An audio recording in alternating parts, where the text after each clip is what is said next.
close we are. Last night, I showed you these two maps. Go back to back. This is me, 2 years ago. And I drew that map out, and I put all little flames there on where it would be a problem. Then, this is the map that I was made fun of on Fox for this one. This is the map that Fox was running this weekend. You'll notice it is almost exactly the same map. And it all goes back. I made that map because of this. This is the secret to understanding what's happening just in the Middle East. Radicals, Islamists, communists, and socialists will work together against Israel, work together against capitalism, and work together to overturn stability. This sounded crazy when I first told you this. Now it's like reading a newspaper. The second part of that is protest will become contagious. They will cascade. They will sweep the Middle East, begin to stabilize Europe and the rest of the world. Well, let's see how much of that is happening today. How's the shape of the world today? Let me tell you a few of the stories that you haven't heard about, most likely. In South Africa, there's an all-out labor strike. Has resulted in lethal clashes with the police as they fire rubber bullets to disperse the crowds. You have Spain, Greece, Portugal. They are still broke, and more austerity talk has been met with more violent protests. Violent protests now have come to China, as we told you last night, where they are protesting and now calling for war with Japan, after Japan moved to take control of islands long claimed by both countries. And surely this is unrelated, but Japan's ambassador to China died suddenly this week. Iran's Revolutionary Guard announced that they now have troops on the ground in Syria. That's a problem for Israel. U.S. embassies have been violently attacked in Egypt, Libya, Tunisia, Morocco, Sudan, Lebanon, India, Bangladesh, and Indonesia, just to name a few. We also have a huge fleet of warships from more than 25 countries, including the U.S., France, Britain, Saudi Arabia, and the UAE, formed in the Straits of Hormuz to conduct a military exercise. The United States also has a nuclear power supercarrier headed towards the region. Should get there in about 9 or 10 days. If that's not enough to make your hair stand on end, let's go back to Israel. Netanyahu just said this. I think that as they get closer and closer and closer to the achievement of weapons-grade material. They're very close. They're 6 months away from being about 90% of having the enriched uranium for an atom bomb. I think that you have to place that red line before them now, before it's too late.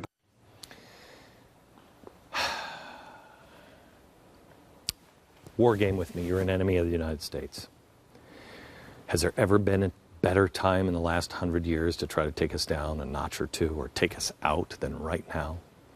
We have a weak leader who, quite frankly, has the same goal as many around the globe, and that is reduce America's prominence in the world. Bring us down. Stop the colonialist power. Tonight, I don't want to talk to you about war. What I want to talk to you about is the war of the dollar. And I want to try to explain what is being done to our economy and what it means to you. And I want to preface it with this. If you think you are prepared, I want you and your spouse to get together tonight. My wife and I have been talking about this for a week now. Check the preparation. Check again.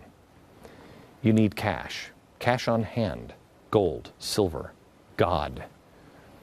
You have to have food. I can't tell you how to prepare because the world has never seen what's coming. I got a letter from somebody who said, Glenn, this is not the Great Depression that is coming. This is something that's never happened before. It is complete financial collapse. The world as you know it right now will not look like this. It won't. I don't know what it looks like. But I remember how freaked out my grandparents were 50 years after the Great Depression. This is supposed to be worse. I want to show you what's happening to our economy and give you some hard facts so you can share it with your friends so your friends know what's going on. America's credit rating just got downgraded again. Now, they said it would never happen the first time when I first said it would. Now it's happened again, which they said it would never happen again. They also said we'll never have to worry about China because China will always be there because they need us to be buyers. Do they? Do they? Are they always going to be around? Have you ever seen these things? These are ghost cities. These are ghost cities and phantom malls, even an empty theme park. They're everywhere. This is China investing, quote, in infrastructure. No, that's not what it is. It is keeping their people busy building something. This is their stimulus package. They just build them to keep people employed. Does this sound familiar?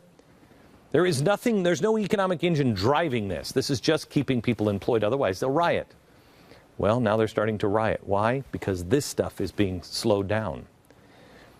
People all over the world, like George Soros, hold China up as our future. But looking at those pictures, I believe they're right. China is now struggling. It's coming apart at the seams. And that's why they're allowing the riots on Japan to happen. They have people protesting and burning Hyundai stores down, burning everything down. Why? Because they don't want the people of China to turn on them. So they say, foreign enemy. I told you a few years ago that they're at some point going to realize that America is not a great investment. And so they'll start slowly pulling back on their American debt holdings. Well, that was 2 years ago. And 2 years ago, I showed you who owned the most American debt. China, right? No, 2 years ago, it was the Fed. And since then, it has exploded. Under Obama, the Fed's holdings, they now bought last year 61% of our debt. 61. Their holdings of our debt have quintupled, increasing, you ready? A whopping 452%. On January 28, 2009, the Fed owned $302 billion in Treasury securities. Okay, that's reasonable. On April 25, 2012, the last report, the Fed owned $1.668 trillion, and the experts say by the end of 2014, they will own $5 trillion of our debt.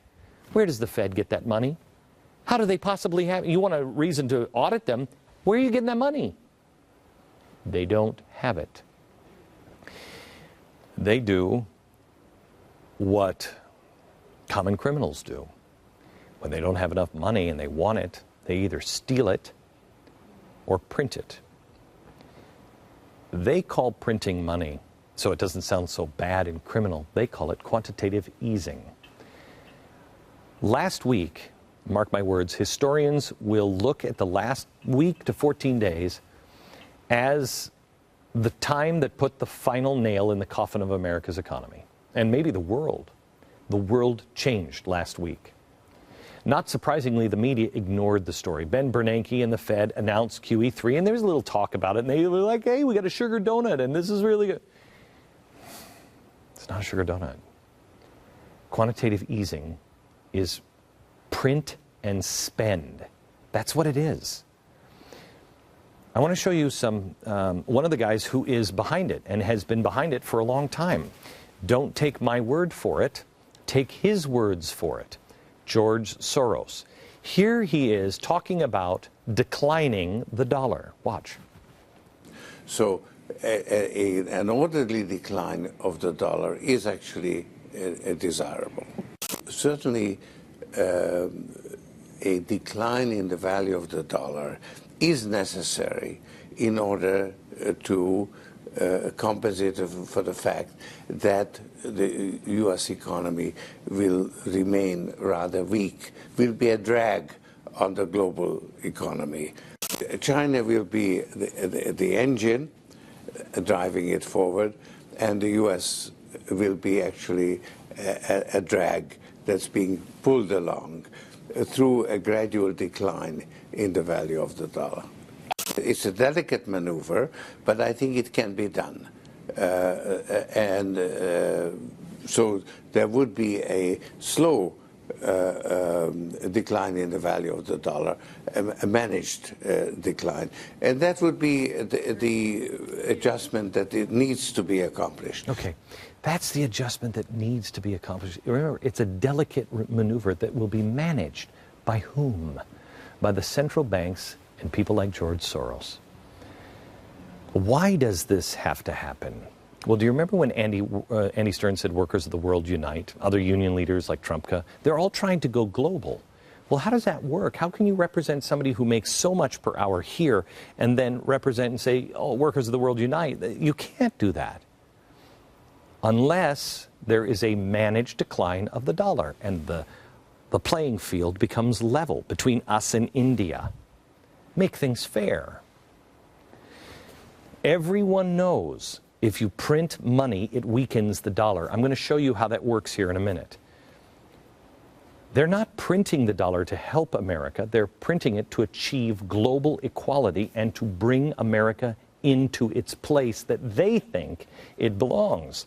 The only method to obtain this global equality is to bring us down a few pegs, not to lift the rest of the world up. No policy lifts economies up other than pure capitalism.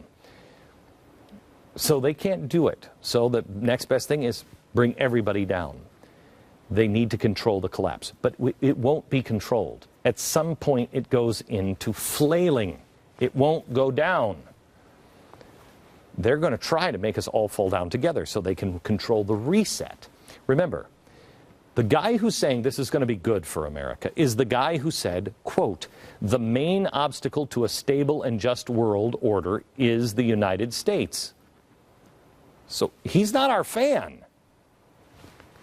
Now, the scariest part of what they did last week on QE3, that's print and spend, is there is no set amount. Imagine if the president said, hey, I want to do a bailout, and, you know, I've gone for $1 trillion the last couple, but there's no limit on this. I'm just going to keep doing it as long as it takes.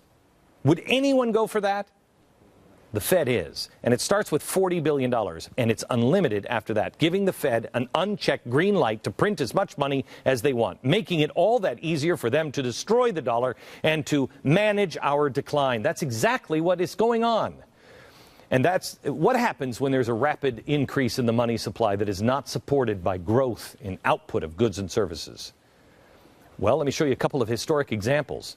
This is what happens when countries try to print and spend their way out of economic trouble and they have no economic growth. See if this sounds familiar. Weimar. This is what led to Nazi Germany. Weimar was facing massive World War I debts. Germany tried to print their way out of the crisis. In 1918, this is a mark.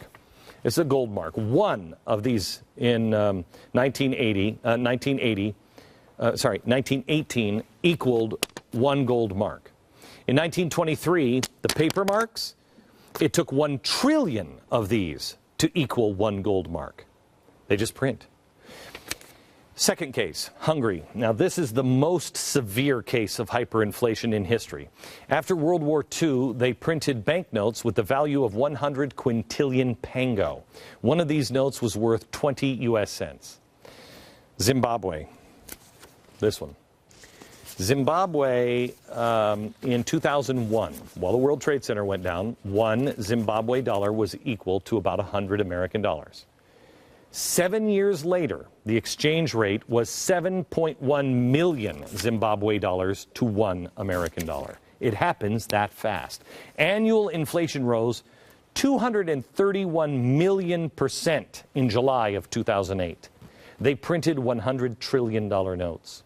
One loaf of bread cost what 12 cars did 10 years earlier. I don't know what the point of no return is, gang, but we have just crossed the threshold into very spooky territory, and we're in the wrong direction.